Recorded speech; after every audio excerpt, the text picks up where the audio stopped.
పార్వతీదేవి అపర్ణగా ఎలా మారింది? శివుడి కోసం చేసిన కఠోర తపస్సు వెనక రహస్యం. పార్వతీదేవి శివుడిని భర్తగా పొందడానికి చేసిన తపస్సు కేవలం ఒక ఇష్టం కోసం చేసింది కాదు. అది ఒక ఆత్మ తన పరమాత్మను చేరుకోవడానికి చేసిన మహాయజ్ఞం. జగన్మాత అయిన పార్వతీదేవి సాక్షాత్తు శక్తి స్వరూపిణి. అలాంటి అమ్మవారు ఒక సాధారణ మానవ కన్యలాగా వేల సంవత్సరాల పాటు ఎందుకు తపస్సు చేయాల్సి వచ్చింది? మన్మధుడు భస్మమైన తరువాత శివుడిని మెప్పించడం అసాధ్యమని తెలిసినా ఆమె వెనకడుగు ఎందుకు వేయలేదు? పార్వతీదేవి తపస్సులో దాగి ఉన్న ఆ ఆసక్తికరమైన ఘట్టాలను, మనకు తెలియని విషయాలను ఈ వీడియోలో చూద్దాం. తపస్సు ప్రారంభం. రాజభోగాల త్యాగం. మేనక హిమవంతుల పుత్రికగా పుట్టిన పార్వతి చిన్నతనం నుండి శివుడిపై భక్తిని పెంచుకుంటుంది. మన్మధుడు దహనమైన తరువాత శారీరక సౌందర్యంతో శివుడిని గెలవలేనని ఆమె గ్రహిస్తుంది. కేవలం తపస్సు ద్వారా మాత్రమే ఆయన హృదయాన్ని గెలవగలనని నిశ్చయించుకొని గౌరీ శిఖరంపై తపస్సు మొదలు పెడుతుంది. రాకుమారిగా ఉన్న ఆమె పట్టు వస్త్రాలను విడిచి నార వస్త్రాలను ధరిస్తుంది. నవరత్న ఆభరణాలకు బదులుగా రుద్రాక్షలను ధరిస్తుంది. ఆమె సంకల్పం చూసి మేనకాదేవి మా వద్దు తల్లి అని ఆపడం వల్లే ఆమెకు ఉమా అనే పేరు వచ్చింది. అపర్ణగా మారిన కథ.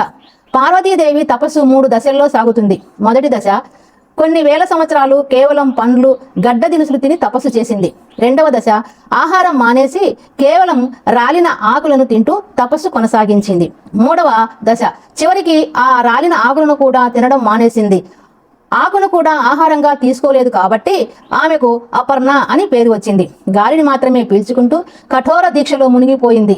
పంచాగ్ని మధ్యలో, హిమపాతంలో ఆమె తపస్సు ఎంతటి కఠినమైనదంటే ఎండాకాలంలో మండుతున్న 4 అగ్నుల మధ్య నిలబడి 5వ అగ్నిగా సూర్యుడిని చూస్తూ తపస్సు చేసింది. వానాకాలంలో ఆకాశం కింద, చలికాలంలో గడ్డకట్టే మంచునీటిలో నిలబడి తపస్సు చేసింది.